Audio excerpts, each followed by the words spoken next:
बिस्मिल्लाहिर्रहमानिर्रहीम। अस्सलाम वालेकुम। मैं हूं आशा, आप देख रहे हैं आशा फूड सीक्रेट। मौसम चेंज होने की वजह से गला खराब, खांसी बहुत ज़्यादा हो गई है। आज मैं आपको कहवा बनाना बताऊंगी, तो चलिए स्टार्ट करते हैं। दालचीनी 2 टुकड़े, सौंफ 1 टीस्पून, 1 गिलास पानी। बर्तन लेंगे, उसमें 1 गिलास पानी शामिल करेंगे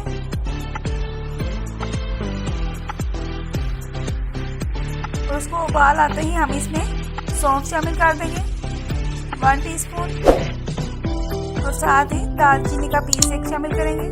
अगर आप मेरे चैनल पे नए हैं तो इसे सब्सक्राइब करें, लाइक करें और अपने दोस्तों के साथ शेयर करें।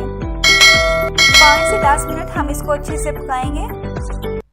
माशाल्लाह आप देख सकते हैं कहवा बन के तैयार है।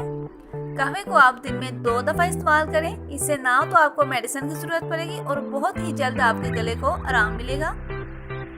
माशाल्लाह कहवा बन के तैयार है। अब हम इसमें चीनी शामिल करेंगे 1/2 टीस्पून। आप चीनी के बगैर भी इसे इस्तेमाल कर सकते हैं। अगर आप इसे ट्राई करें तो कमेंट सेक्शन में ज़रूर बताएं। दुआ में याद रखें। अल्लाह हाफिज़।